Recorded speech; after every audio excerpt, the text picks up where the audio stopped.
Pronto, boa noite pessoal, boa noite, boa noite, boa noite. Sejam todos muito bem-vindos e bem-vindas. Mais uma live de domingo, com tema de psicopatologia. Boa noite, Mona, seja bem-vinda. Deixa eu escrever aqui. Oi, mãe. O tema da live de hoje. Sejam bem-vindos. Sejam bem-vindos para mais uma live. O que é isso?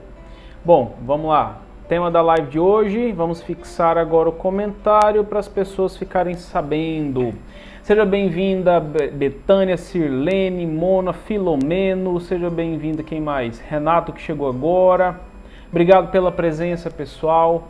MC Alemão, Sulamita, seja bem-vinda também. Obrigado pela presença. 5 minutinhos iniciais, né? Thaís, o que, mãe, que você não tem? Boas, o que? Seja bem-vinda. Vamos lá, pessoal. O tema da live de hoje, né? Tá escrito aí fixado. Tenho medo das pessoas. O que é isso, né? Selma Souza.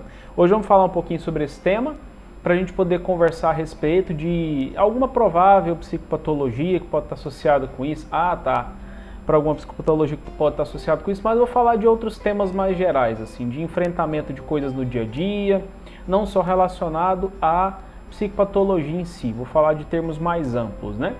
Então, para o pessoal que está chegando agora, para quem é novato aqui nas lives, sejam bem-vindos e bem-vindas a esse Instagram que tem uma missão de tentar despatologizar o máximo possível de algumas psicopatologias através de informação e conhecimento.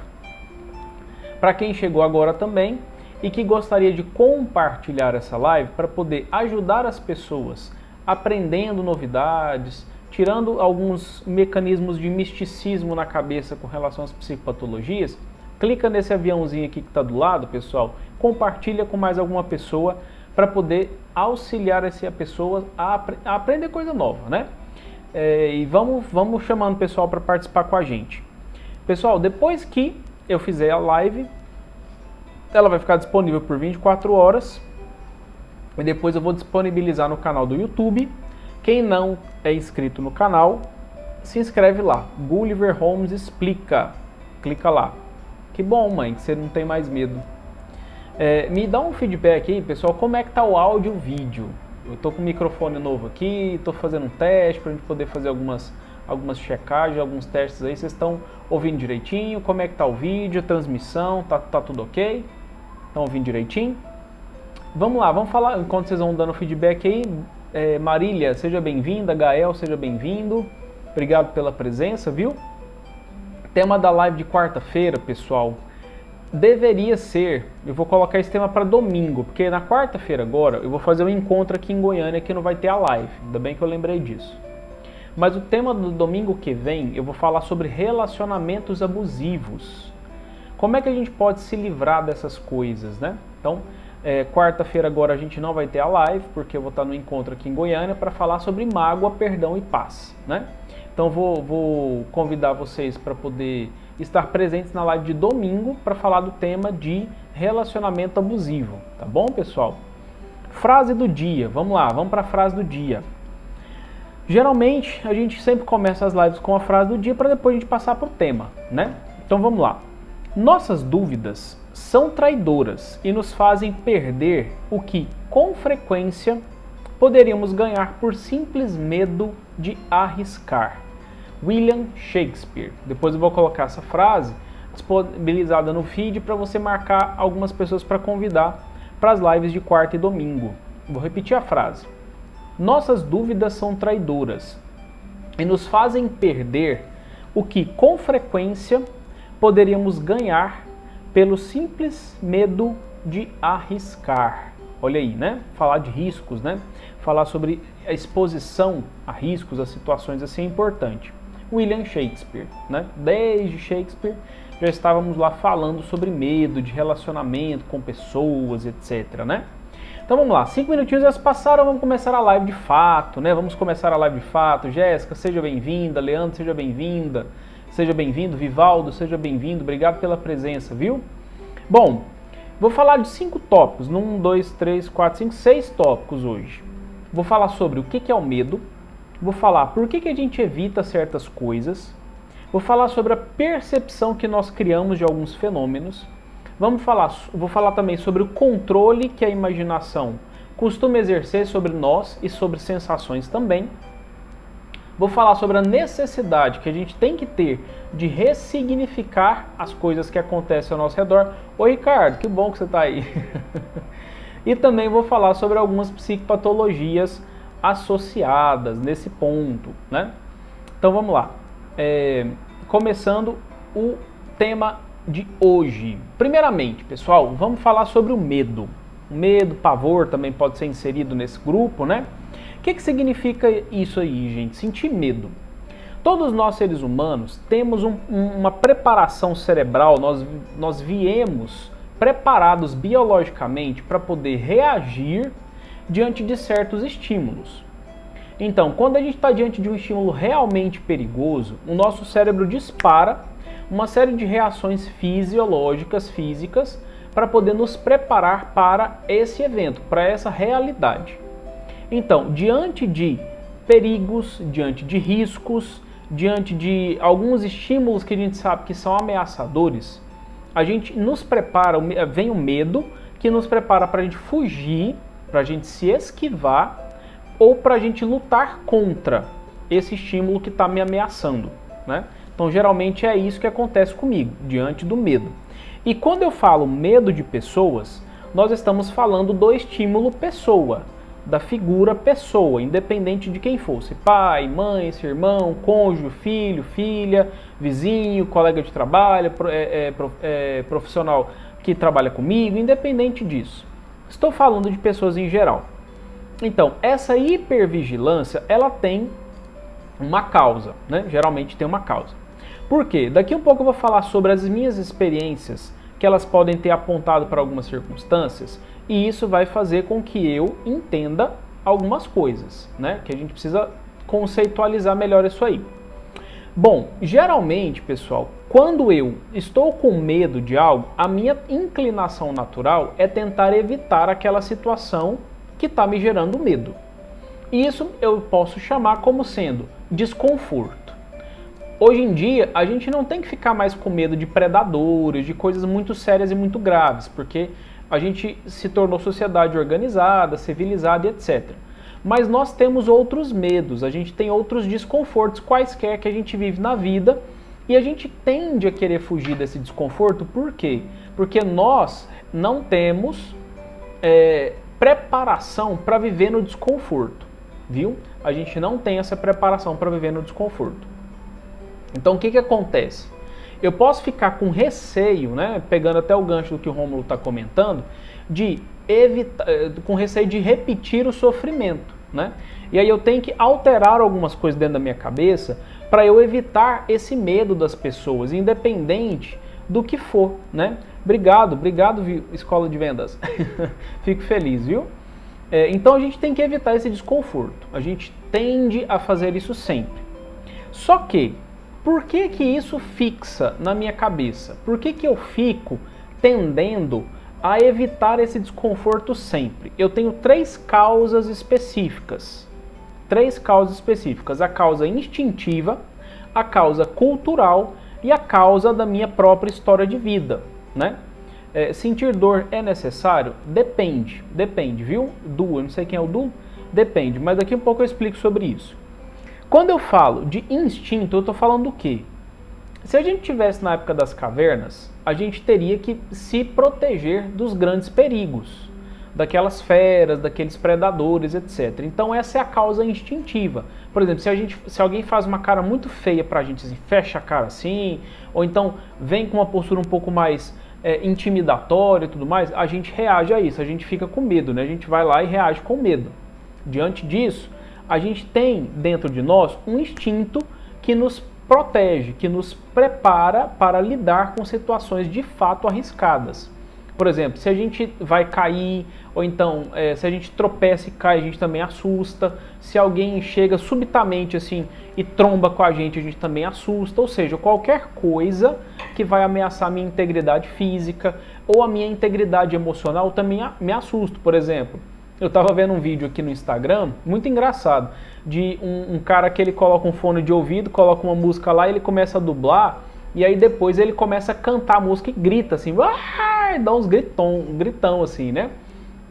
E aí fica engraçado o contexto, por quê? Porque ele começa a gritar do nada, né? O povo assusta, assim, olha pro lado, né? Ou seja, os sons, os gritos, né? Eles vão mostrando pra gente que existe alguma coisa ali perigosa. Então, isso é a parte instintiva, aciona um alarme ali de alguma coisa. E, enfim, como a gente não vive mais dentro dessa parte instintiva o tempo inteiro, mas ela fala mais alto, que é a parte mais primitiva do nosso cérebro, né? Temos também a parte cultural. O que significa isso? Aqui é a parte principal, pessoal. Rômulo aí, a Jéssica e algumas outras pessoas prestam atenção agora, ó. Dentro do meu processo de aprendizado ao longo da vida, eu fui inserido dentro de uma cultura que foi me ensinando, que foi me dizendo algumas coisas. Por exemplo, se as pessoas rirem da gente, se as pessoas humilharem a gente, se as pessoas criticarem a gente, a nossa cultura foi incentivando a gente olhar para essas circunstâncias como algo muito amedrontador. Se eu falo uma piada e ninguém ri, eu fico constrangido com isso. A cultura me incentiva a não expor isso de novo, porque a vergonha de ter passado por uma situação de contar uma piada que ninguém achou graça é uma situação constrangedora que eu tenho que evitar a qualquer custo. Lembra do desconforto? Então, por esse motivo, eu vou evitando. Então, eu vou começando a ser inserido num processo de aprendizagem semântica. Preste atenção nesse termo. A aprendizagem semântica quer dizer o quê? Eu e a minha cultura vai me dando, vai me passando uma série de significados associados às consequências da realidade ao meu redor. Olha que interessante isso. E eu vou estabelecendo, através da cultura, uma relação causal. Por exemplo, quando eu era mais novo, que eu contava uma piada que ninguém achava graça, ninguém acha graça, o que acontecia nesse contexto? Algumas pessoas falavam assim, para de dar bobeira. Ou então as pessoas falavam assim, mas para que você está contando essa piada? Acontecia algum tipo de repreensão. Mesmo que num contexto descontraído, num contexto mais tranquilo, menos tão amedrontador, assim, menos sério, menos formal, né? Vamos colocar nesses termos. Então, eu fui aprendendo, fui passando por um processo de aprendizado de que aquele contexto de eu falar o que eu penso, de eu ser espontâneo, de eu expor algum conteúdo, era sempre vindo com uma punição. Alguém ia lá e me punia de alguma forma. E aí é o que a gente chama de processo de experiência de vida traumatizante, né? Não é um trauma, mas é uma situação que marcou, porque alguém foi lá e puniu, fez uma repreensão. Dependendo do processo com o qual eu fui aprendendo, né, ou então incentivado a vencer essas dificuldades, eu posso ter tido duas posturas diante dessa situação de exposição a público. Nós estamos falando disso, lidar com pessoas, falar alguma coisa, essa outra pessoa me responder e assim sucessivamente, né? O que foi acontecendo comigo? Eu posso ter tido o incentivo de não fala nada não, fica caladinho, então vem pra cá, deixa pra lá isso aí, ou então eu fui fui vivendo dentro de uma esquiva, era isso que eu queria dizer, né? Dentro de uma esquiva, o tempo inteiro me esquivando, ou então eu fui me calando mesmo, né? Ou então eu fui aprendendo a ficar mais perto de pessoas que não me repreendiam tanto, que me aceitavam nos comentários, que ria junto comigo, que fazia os comentários junto comigo, a mesma coisa com vários outros contextos. Então, eu fui me posicionando diante dessa cultura, diante desse processo de aprendizagem semântica, e eu fui construindo um significado com relação a quando vou me expor, geralmente acontece X ou Y reação das pessoas. E isso ficou gravado na minha cabeça, pela experiência de eu viver isso na pele mesmo, eu passei por isso e tal, enfim, quem nunca, né, passou por uma situação que você fala alguma coisa, quando a gente era menorzinho, né, por exemplo, lá pra, sei lá, quinta série, alguma coisa assim, né, aí alguém pegava e fazia um comentário qualquer, a sala inteira. Quem nunca passou por isso, né? E a gente ria disso até, achava graça, ficava assim, ô, para de dar rata, o que você tá falando? Nossa senhora, não sabe de nada não, e não sei o quê. E assim, são esses contextos de brincadeira, mas que a gente sabia que a gente tava falando bobeira mesmo, a gente tava falando besteira, né? E aí, por causa dessas pequenas coisinhas, nós fomos criando um significado de que, quando eu falo alguma coisa que envolve uma opinião mais séria, que eu tenho que ter um embasamento maior, as pessoas me punem. Ou até mesmo em outros contextos. Por exemplo, quando eu ia tirar dúvidas na sala, às vezes eu lembro de uma dúvida que eu tirei. Eu nunca esqueci disso, olha que marcante. Mesmo assim, também não, eu faço perguntas mesmo assim. Aula de geografia. Era aula sobre o surgimento do mundo. O professor ia falar sobre a teoria do Big Bang e tal, etc, etc. Aí ele perguntou e falou assim, gente, eu não quero que vocês perguntem sobre o que aconteceu antes. Eu vou falar de quando o mundo surgiu pra frente, tudo bem? Tudo bem, beleza. Aí tá, né? A aula tá acontecendo. Aí, eis que eu levanto o dedo, eu fiz até assim, ó, professor, eu fiz desse jeito assim. Boa noite, Anderson, obrigado pela presença. E aí, quando eu fiz assim, o professor pegou e falou assim, pois não, aluno? Aí eu peguei e falei assim, eu tô aqui pensando, professor, mas quando o mundo, antes da explosão, o que tinha antes do mundo?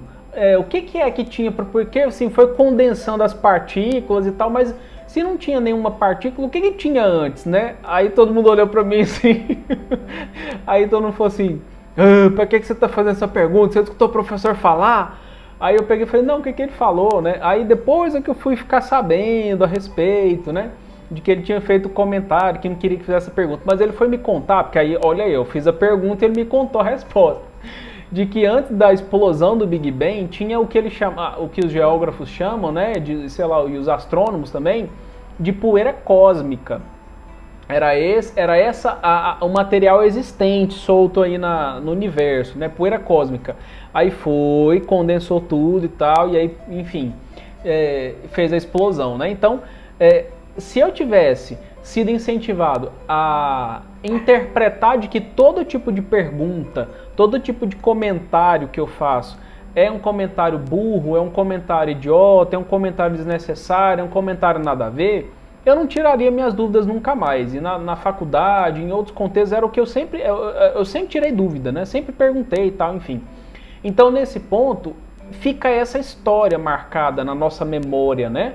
De como que o outro reage quando eu preciso me posicionar para perguntar alguma coisa, para falar alguma coisa. E essas experiências, que a gente chama de traumatizantes, entre aspas, elas, por terem dado errado alguma vez, o resultado, né, a reação do outro não foi da mais aceitável possível comigo, né, para comigo, eu fico com isso na minha cabeça e eu fico com as reações emocionais próprias. Claro que no dia lá da pergunta do professor de geografia, eu fiquei com muita vergonha, mas mesmo assim eu continuei perguntando. Então, eu construí uma semântica diferente. Ao invés de eu dar um significado de nunca mais vou perguntar, essa situação é muito constrangedora para eu ficar perguntando e as pessoas ficarem me recriminando, né? Não. Eu pensei e falei assim, poxa, é uma dúvida que eu tenho, eu quero tirar, por quê? O que tem a ver? E aí eu descobri uma coisa que depois todo mundo ficou sabendo também. Que era assim, quem é que ia imaginar que a resposta era poeira cósmica? Não era poeira cósmica, não era vácuo puro. Aí do nada, pum, surgiu lá a bola condensada e explodiu tudo. Não, tinha que ter uma matéria pré-existente. E ali eu percebi de que tinha mesmo, né? Só que o professor e os alunos repreenderam, né? Enfim. E aí nesse ponto, essa forma de percepção que eu acho que a cereja, é o recheio do bolo. Quando eu interpreto que algo é ameaçador. Por isso que eu comecei falando sobre medo, sobre predadores, sobre feras e etc, etc. Por quê? Às vezes eu estou interpretando alguma coisa, pessoas, principalmente reação de pessoas, como se fosse uma coisa que vai me predar, que vai ameaçar minha sobrevivência. E isso é apenas um problema da minha imaginação, que é o próximo tópico. Nós, seres humanos, temos que aprender a controlar a nossa imaginação e as nossas sensações. Por quê? Talvez por essas experiências que eu já passei, eu fico fazendo o quê? Depois que eu fico adulto, obviamente, eu vou aprender a antecipar situações por raciocínio probabilístico. Aí o que eu faço? Eu crio, eu imagino, eu crio cenários na minha cabeça. Tô lá com uma dúvida, ou então tô lá com uma afirmação para ser feita. Por exemplo, vou lá fazer uma afirmação numa palestra. Antes do mundo existir, era existente a matéria de poeira cósmica no universo. Tá. Quando eu falo isso na minha cabeça, assim, nossa, eu tenho que fazer essa afirmação. Aí eu já fico criando um raciocínio probabilístico. Nossa, mas lá na plateia, onde eu tenho que fazer da palestra, vai ter geógrafo lá. Vai ter gente lá para poder me ouvir. Aí quando eu for fazer essa pergunta, o pessoal vai me criticar. Porque é uma pergunta. Ó, quando eu for fazer esse comentário, o pessoal vai me criticar. Porque é um comentário muito específico. E aí, às vezes, eu não sou da área de geografia. E se eu for falar uma coisa dessa, a pessoa vai me criticar. Porque, como eu não sou da área de geografia, eu falo uma coisa dessa e se eu tiver errado?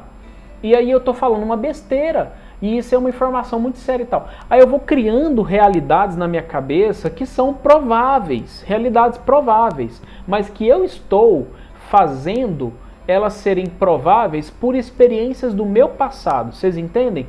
Eu pego aquilo que eu já vivi do meu passado, jogo lá no futuro e falo, vai ser igual, vai acontecer da mesma forma. E eu ignoro uma série de coisas. Eu ignoro que as pessoas aprenderam a ser tolerantes. Eu ignoro que as pessoas são mais maduras. Eu ignoro que as pessoas, ao invés de ficar criticando igual adolescente, né? Igual adolescente bobão que fica lá, né?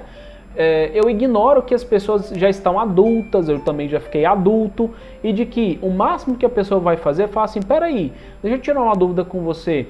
Eu li em tal lugar que essa informação não procede mais e tal, e aí tal. Você fala, então, novidade pra mim, eu não sabia, tá me atualizando aí agora, obrigado pela informação. Então, pessoal, esquece o que eu falei e tal, enfim, lidar numa boa, como se fosse uma conversa, um bate-papo. Mas não, eu fico antecipando situações por raciocínio probabilístico, tendo como base o meu passado, as experiências negativas do meu passado de pessoas que ficaram lá me punindo, né?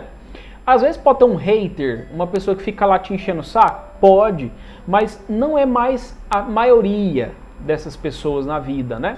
Então, nesse ponto, eu fico pensando por isso, né? E aí isso me trava, por eu criar essa imaginação. Eu fico lá criando cenários na minha cabeça e jogando ela pro real, pegando lá a nuvenzinha de imaginação e paf! Aí, joga lá e fala, nossa, vai acontecer desse jeito. Não, não é uma profecia. Isso é só uma possibilidade e que às vezes é muito baixa a probabilidade de acontecer.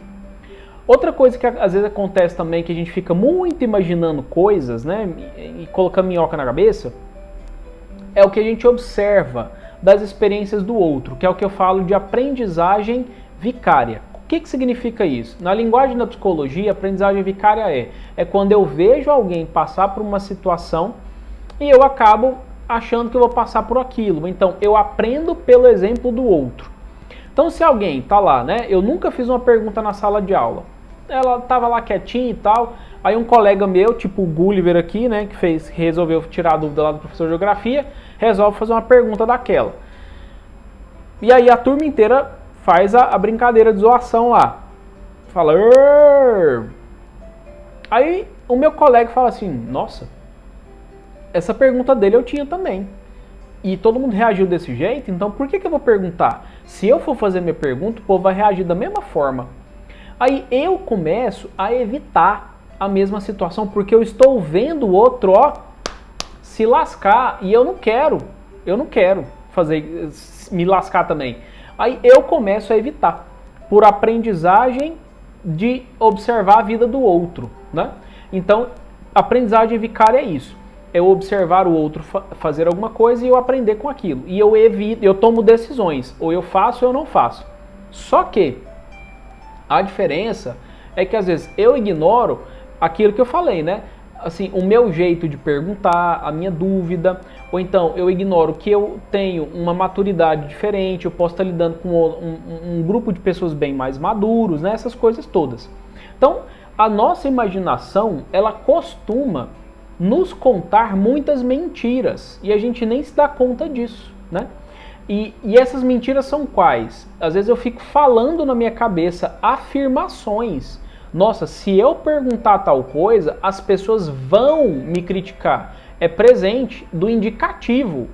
Eu estou indicando o que vai acontecer e às vezes não vai. Muitas vezes, algumas perguntas que eu quero fazer ou algumas exposições de conteúdo que eu quero fazer, as pessoas vão reagir numa boa.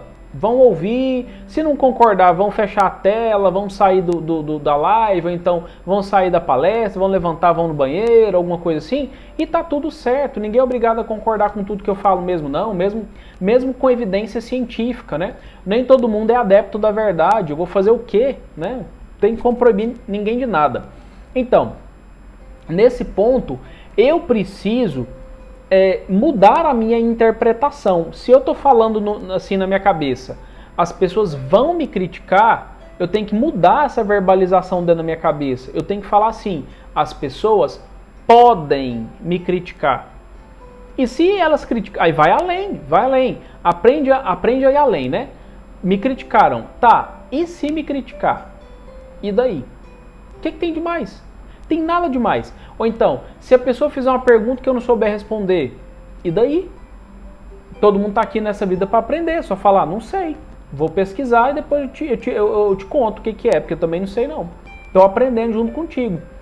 Então, eu não tenho que me colocar na posição de sábio, do mago sábio, assim, que tem noção de todos os conhecimentos da terra e etc, aquela sabedoria profunda, né, como se tivesse que residir dentro de mim a onipotência, onisciência e onipresença de Deus, praticamente, né, para eu saber de tudo e falar de tudo e não errar nada e etc. Não, eu não preciso me colocar nessa posição de uma pessoa extremamente culta ou dominar todo o assunto profundamente.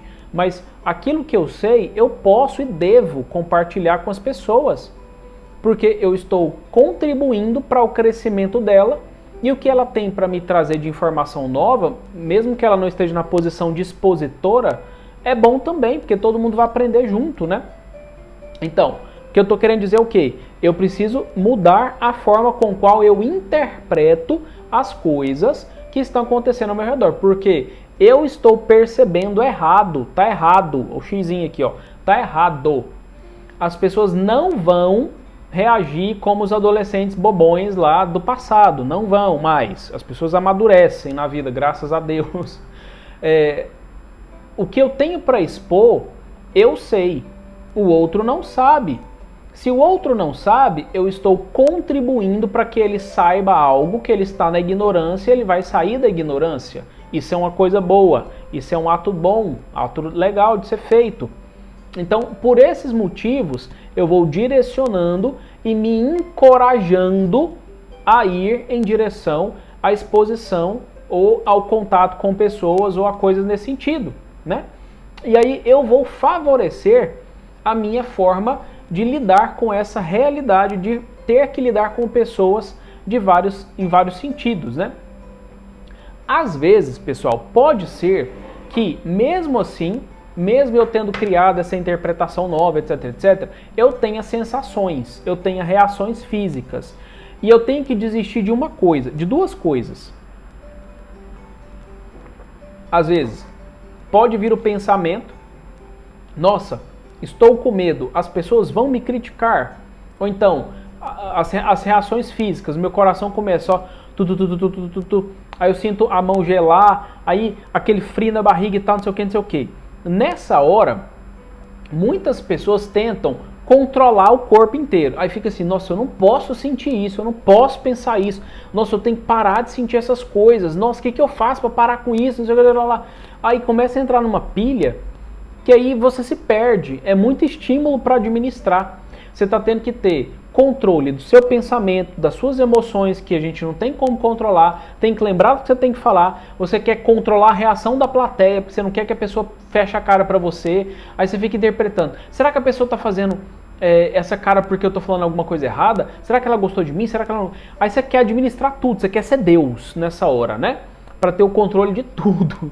E não tem jeito, meu Deus do céu, não tem como, né? Então assim, aceita o que você não tem como controlar. Aceita a sua reação física, aceita a sua reação psicológica, né? Assim, dos pensamentos que brotam. Deixa vir, não tem problema. O que tem que acontecer é você desenvolver mecanismos para você ter o controle de volta. Veio a sensação, o que você vai fazer? Respira. Aí calma, vai dar certo. Aí começa a trabalhar seu psicológico. Aí vem um pensamento automático, né? Pá! Nossa, as pessoas vão me criticar. Aí você pega e vai lá, peraí, vamos trabalhar esse pensamento. Vamos te criticar por quê? Que evidência que eu tenho disso e tal? E aí, esse processo me facilita a ressignificar a minha realidade provável que eu vou ter que entrar em contato com ela. Vou dar nova semântica, um novo sentido para o que eu vou fazer. Peraí, o que eu tenho para expor, as pessoas vão gostar. Eu fiz pesquisa, eu olhei nos sites, etc, etc. Ou então, se eu for conversar com alguém numa mesa, né, se eu tenho lá um problema para poder socializar, eu elejo um tema específico, né, falar sobre o clima, falar sobre alimentos, um tema geral, para poder falar sobre gostos e preferências, que todo mundo fala disso, né? E aí as pessoas vão gostar de mim, vão ver que eu tenho um assunto agradável e tal. E aí eu vou colocando a minha cabeça para poder estar igual à realidade, ao que é provável de acontecer no real. E não fico igualando a minha cabeça às minhas imaginações criadas, ao que eu coloco na minha cabeça de que eu vou ser surpreendido, a pessoa vai falar assim, nossa, você não sabe de nada, cala a boca, o que você está fazendo aqui? Não, nossa, você só fala besteira. E aí eu fico imaginando tanto esse cenário que eu vou achando que minha vida é um filme de terror, né? Eu tenho que parar de achar definitivamente que a minha vida é um filme de terror. Não é. Nem sempre o que as pessoas vão falar pra mim, a forma delas reagirem comigo vai ser como se estivesse vivendo um filme de terror mesmo, né? De ter um elemento surpresa toda hora, né? Filme de terror é assim, né? Às vezes o indivíduo tá lá, aí ele vai abrir a porta e pá, parece um monstro, né? E as pessoas não reagem assim nas relações sociais em geral. Nós tendemos, porque todos nós passamos por um processo familiar básico de educação, na escola, na igreja, na faculdade, né? Nós temos ali, permeando as nossas relações sociais, o princípio mínimo de etiqueta. Boa tarde, tudo bem? Vocês concordam, pessoal? Vocês têm dúvida? O que vocês acham disso e tal? E as pessoas vão se posicionando, vão falando. A gente faz isso quando a gente vai numa palestra, quando a gente vai em algum lugar, quando a gente está ouvindo uma live, quando a gente está vendo um vídeo. A gente concorda, a gente não concorda e a gente guarda para nós a nossa opinião. Uma opinião, gente, de um ponto de vista não invalida a outra. Por exemplo, eu estou vendo vocês, vocês estão me vendo, só que o que eu não estou vendo que vocês estão vendo? Onde vocês estão? Qual que é o celular de vocês? Quem é que está junto com vocês aí do lado? Isso eu não estou vendo. Da mesma forma, vocês não estão vendo o que eu estou vendo aqui. Quem é que está certo, quem é que está errado? Todo mundo está certo, todo mundo está errado, todo mundo está certo, do ponto de vista de cada um, né? Todo mundo está certo, todo mundo está errado é bom, né? Não, todo mundo está certo do seu ponto de vista. Se eu estiver do lado de vocês, sentados do lado de vocês, literalmente, eu vou enxergar de acordo com o seu ponto de vista. E aí, a mesma coisa comigo. Se vocês estivessem aqui do meu ladinho, vocês iam estar enxergando as coisas do mesmo ponto de vista que eu. Se eu mudar de posição, olhar para o lado aqui, eu vou enxergar um outro conjunto de elementos. E assim sucessivamente. Então, o que eu vejo do meu ponto de vista não invalida o que o outro está vendo. É assim que a gente cresce, a dialética, né? Então tem tudo isso. Um abraço, Ivone. Então tem tudo isso. E aí nesse ponto eu tenho que ir além nesse sentido. Eu preciso ir além. Se eu expor aquilo que eu preciso expor, se eu conversar com quem eu preciso conversar, se eu for em direção a entrar em contato com a pessoa, alguma coisa assim, alguma parte do meu corpo vai ser mutilada, meu olho vai cair, assim, tipo, falar assim, nossa, vou fazer uma pergunta, aí pá, o olho cai. não vai acontecer nada, gente. Eu preciso parar de criar catástrofe na minha cabeça, né? Vai além, tenta lá, faz uma exposição. Senta duas pessoas aí da sua família e fala assim, escuta aqui, me escuta aqui, eu tô precisando que vocês me escutem. Aí você vai lá e fala. Olha só que legal. Tem uma pergunta interessante. Seria a vontade de ser aceito e ter medo de errar em uma conversa por medo de não agradar? Sim, porque nós seres humanos somos seres sociais. Ser inserido na sociedade envolve você estar dentro de um grupo específico de pessoas. Ser aceito pelo grupo simboliza, significa, aponta para que você tenha acesso aos benefícios que aquele grupo pode te oferecer. Seja uma cordialidade, seja você ter a possibilidade de entrar em contato com essa pessoa posteriormente àquela circunstância social. Por isso é que a gente precisa ser aceito nos grupos que a gente se insere. É através da aceitação que eu consigo benefícios. Se eu não for aceito numa loja, por exemplo, vamos supor que eu fui comprar uma roupa e aí o pessoal daquela loja não me aceita por algum motivo. Eu não vou conseguir fazer a compra que eu preciso. Por isso que o preconceito é um problema, né?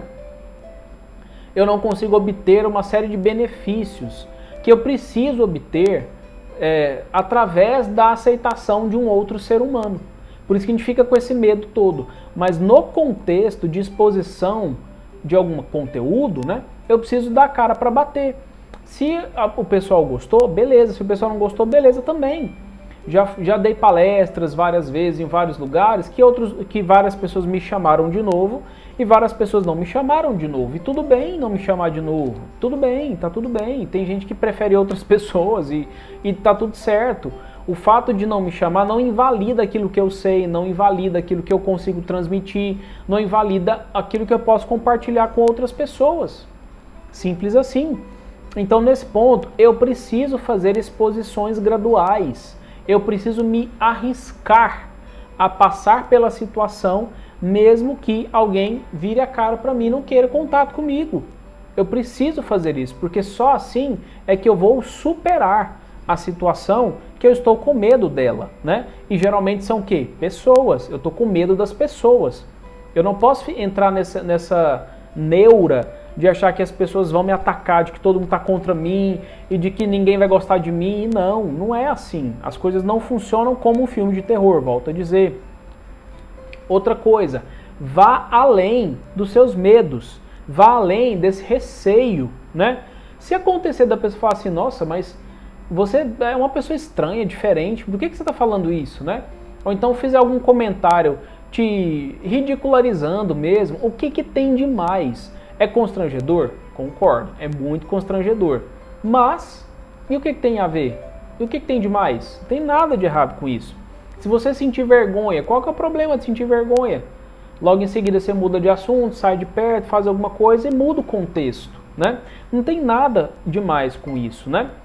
Então, nesse ponto, essas circunstâncias sociais, elas podem, né, o medo de pessoas, o medo de ter contato com outro ser humano, pode apontar para algumas psicopatologias dependendo do nível de ansiedade que isso gera, né? Como, por exemplo, uma fobia social, ou uma fobia específica, ou uma ansiedade generalizada, ou um pânico com agorafobia, né, que é medo de lugares tumultuados, etc., achar que vai passar mal, alguma coisa assim, ou até mesmo algum grau de autismo, né? Isso pode acontecer, e aliás, isso acontece muito com indivíduos que têm lá o Asperger, né? Ou então até mesmo o próprio autismo.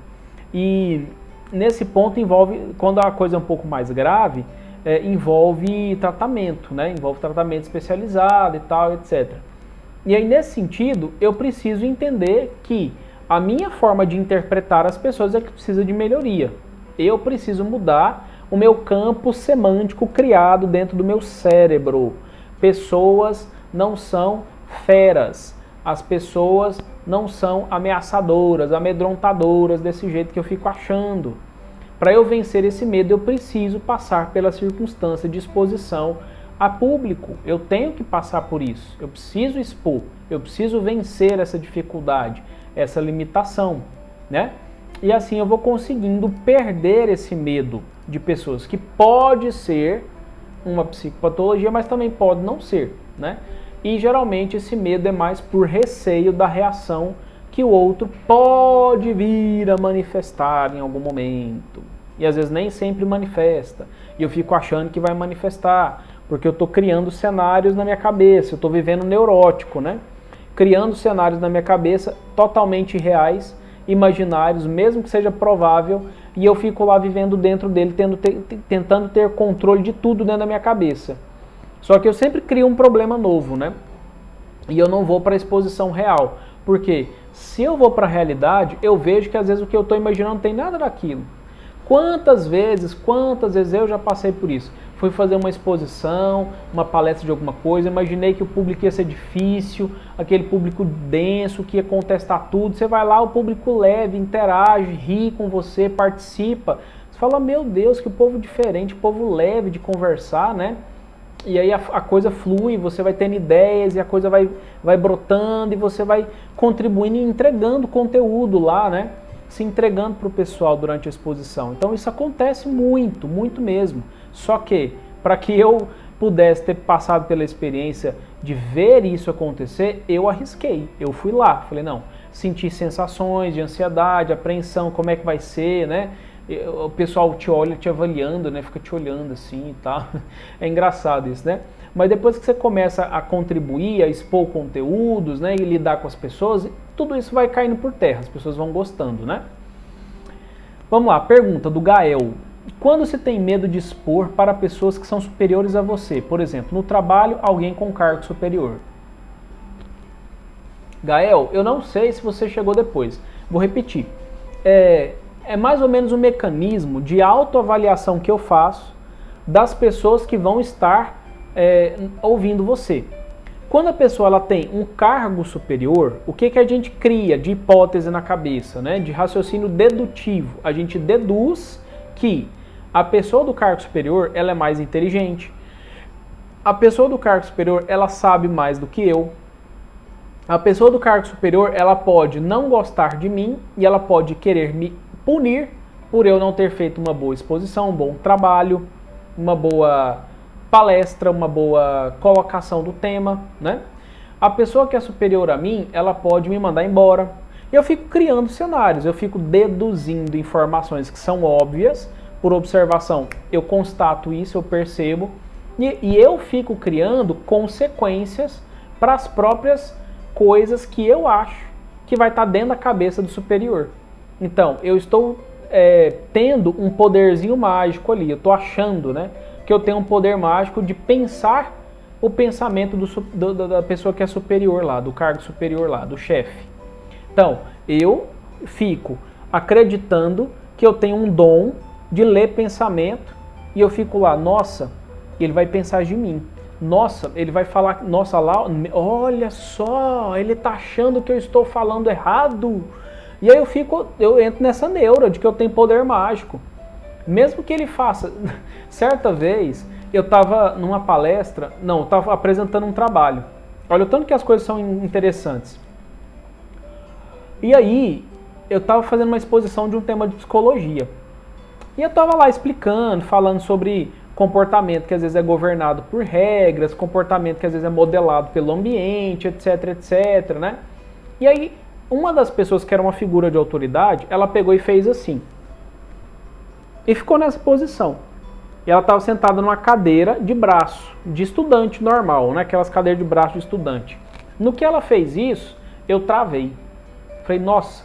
Aí eu falei em voz alta, falei assim, eu não estou conseguindo me explicar direito. Aí nessa hora, eu peguei e deu um branco na minha cabeça gigante, assim, pá, bateu aquele branco, né? Eu demorei a voltar, a expor e tal. E depois eu consegui terminar a palestra, meio capengando e tal. Aí eu fui entender que a pessoa que fez esse movimento, ela tinha um problema de coluna e fazer assim ajudava ela a ficar se sentindo numa posição mais confortável lá, diante da cadeira que ela estava sentada. E eu interpretei que ela ter feito isso era sinal que ela estava bloqueada, que ela não estava gostando do que eu estava falando, por achar que isso era leitura corporal que eu estava fazendo da pessoa, né? E não tinha nada a ver. Então, assim, eu preciso parar de acreditar que eu leio mentes. Eu não leio mentes. Mesmo que a pessoa faça assim, ó, às vezes a pessoa é míope, ela tá lá assim, querendo ler o que tá escrito lá, ou então querendo enxergar a sua cara direita, ela tá fazendo cada careta. É porque você não tá explicando direito? Não, gente, não. Às vezes a pessoa tá passando por um processo de fome, ela tá sentindo alguma dor, dor de barriga, dor de estômago, dor de cabeça. Tem 1000 outras variáveis que eu preciso levar em consideração e parar de achar de que é tudo comigo, e não é, às vezes não é, entendeu? Então assim, exponha, se prepare bem, obviamente, você não vai lá, né, Gael, chegar lá apresentar para os superiores qualquer coisa, né, obviamente, faça uma pesquisa bem feita, anote, faça aqui, ó, eu sempre faço o meu esqueminha, toda live eu faço o meu roteiro, né, fico olhando para vocês e olhando para o roteiro, olhando para vocês e para o roteiro.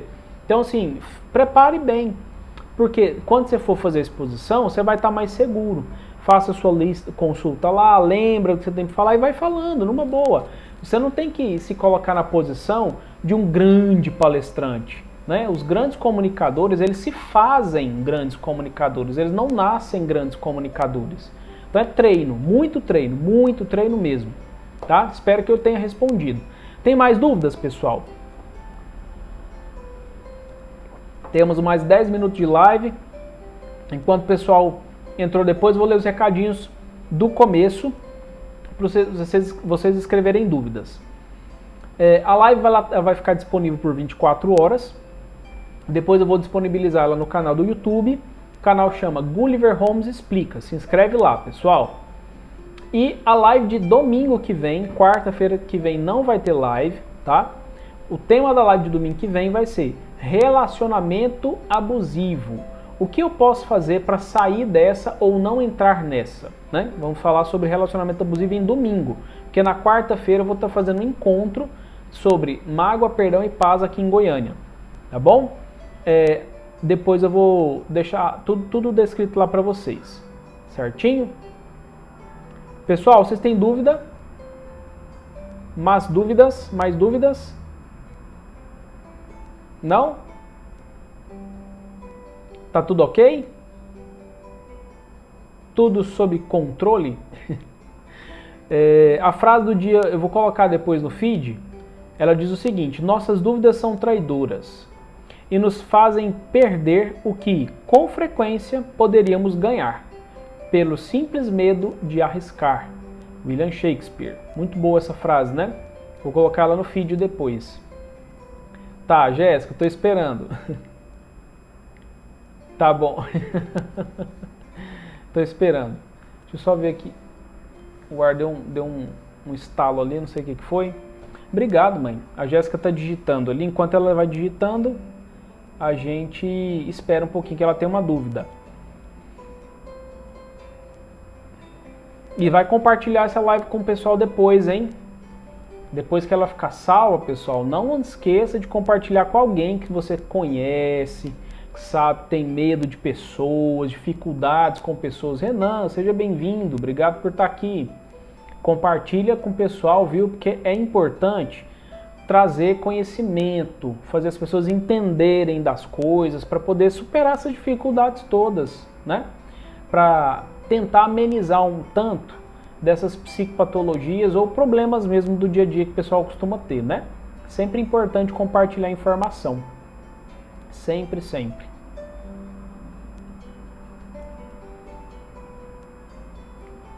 Escreve aí as dúvidas, pessoal. A Jéssica está escrevendo.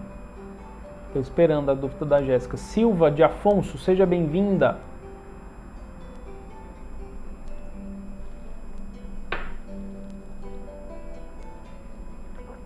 O que vocês acharam do que foi exposto? Fez sentido para vocês? Não fez sentido? Teve alguma novidade? Não teve? Leilane, obrigado pela presença. A parte que eu mais achei legal, assim, que enquanto eu fui fazendo, foi aquela necessidade de controlar a imaginação. Então vamos lá. A Jéssica perguntou: como sentir o limiar entre ser autêntico e despreocupado com a opinião dos outros sobre mim e passar-me por ridículo ou parecer sem noção? Entendi. Bom, Jéssica, é porque assim, Tudo vai depender do conteúdo do que você precisa expor. Às vezes, a espontaneidade ela não tende a constranger ninguém. Quando eu sou autêntico, eu tendo a fazer com que o outro se identifique com aquela autenticidade de alguma forma, porque eu estou despertando no outro aquela sensação de estar à vontade. Agora, passar por ridículo ou parecer sem noção é quando eu começo a interferir, inclusive, nos direitos humanos básicos do outro. É quando eu crio um contexto constrangedor. Eu faço piadas, eu faço alguns comentários ali que pode constranger de verdade, né? Por exemplo, deixa eu citar dois exemplos que eu acho que facilita mais. O que é o ser espontâneo? Às vezes eu quero fazer um comentário de uma situação engraçada que não envolve ninguém, não envolve um apelido, não envolve nada nesse sentido. E aí eu pego e faço, por exemplo, igual o comentário que eu falei, né, do meu professor lá e tal, enfim. E eu fiz um comentário a meu respeito que narrou uma situação, mas eu não classifiquei ninguém. Eu falei dos adolescentes bobões, mas é porque às vezes assim, é uma fase característica disso mesmo, né? Então assim, ser autêntico é você falar algo que você sabe que não vai gerar problemas, né? Parte um pouco daquele bom senso que nós temos por conhecer algumas pessoas ou alguns contextos. Isso é ser autêntico. Por exemplo, se eu quiser... uma coisa que eu parei de fazer, cantar na academia, né? Que eu tava fazendo isso e eu tava percebendo que tava sendo constrangedor, tanto para mim quanto para os outros, né? Então assim, é uma coisa que eu parei. Então assim, vai desse bom senso, de você ir percebendo certas coisas, de que é sem noção mesmo, tá fora do contexto, tá fugindo do contexto, né? Isso fica meio que forçação de barra. Quando você vê que o outro, ele está se sentindo constrangido e você insiste naquilo, né? Que tem a ver um pouquinho com o que eu comentei outro dia sobre aquelas normas básicas de etiqueta, né? É eu saber identificar no outro aquilo que é confortável e ser espontâneo e fazer comentários assim livres dentro disso aí. Agora, quando eu vou fazer algum tipo de comentário de interação que eu tendo a ridicularizar um pouco a pessoa, isso já é um pouco problema, né? Aí eu já estou entrando dentro de um campo mais íntimo, eu tenho que ter muita liberdade com a pessoa tem que me conhecer para eu saber se eu posso ou não posso fazer certos comentários. E se eu não conhecer a pessoa, é um campo minado eu tentar ser autêntico demais, né? Do tipo assim, nossa, onde é vamos supor que alguém vai falar do meu cabelo. Nossa, aí nunca me viu na vida. Nossa, mas esse barbeiro seu aí só sabe cortar cabelo para cima, né? E vai que assim, eu achei o máximo o meu corte de cabelo e a pessoa tá falando com um tom de crítica, com um tom de deboche do meu cabelo. Eu posso ficar constrangido, eu não tenho liberdade com a pessoa. Então, isso aí é uma autenticidade? É uma autenticidade, mas que envolve um comentário pessoal, meu, comigo mesmo, daquilo que a pessoa nem sabe se eu gosto ou não gosto do meu cabelo, né? Então, assim, envolve isso. Eu não sei se eu esclareci sua dúvida, Jéssica, porque o limiar vai muito da sua percepção mesmo, né? De como que o outro reage. Porque quando eu estava citando exemplos anteriores, eu estava falando de um contexto mais formal, de eu ter que expor a público alguma coisa, de eu passar um conteúdo relevante, eu fico com medo disso. Agora, no ambiente mais informal, eu tenho que conhecer a pessoa com a qual eu estou lidando. Se eu não conheço e sou autêntico, eu corro o risco de parecer ridículo e sem noção, e constranger a pessoa sem necessidade. Aí é a hora da etiqueta entrar em vigor, né? Que aí eu vou aprofundando os laços para depois entrar em contato com ela de uma maneira mais íntima, mais espontânea, sem constrangimento.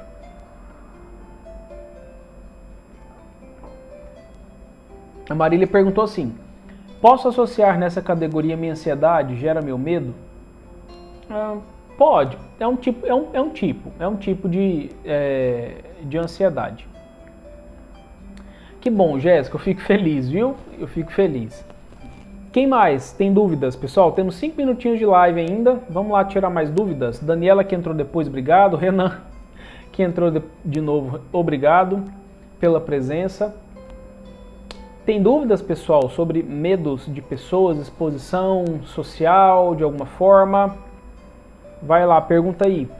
E não se esqueçam, hein? Compartilhar a live com as pessoas que vocês sabem que precisam de aprender a se expor a situações específicas. Olá, Bruna. Seja bem-vinda. Não tem dúvidas, pessoal? Sem dúvidas? Então tá bom. Como a gente tem 4 minutinhos de live, daqui um pouquinho vai acabar mesmo, né? O Instagram já anuncia 2 minutinhos finais. Quero agradecer imensamente a presença de vocês, mais uma live, fiéis escudeiros, obrigado pela presença. Live de quarta-feira às 9 horas não vai ter, porque eu vou estar no encontro aqui em Goiânia. A live vai ser no dia de domingo, 21 horas também, sobre o tema relacionamentos abusivos. Convido pessoal. Ter medo de assumir um relacionamento por pensar no que o outro vai pensar. Exatamente. Envolve esse enfrentamento, aquilo tudo que eu já expliquei anteriormente, viu, Silva? Depois você dá uma olhada de novo na live, tá bom? Pessoal, grande abraço. Muito obrigado pela presença. Até domingo. Um abração. Até mais.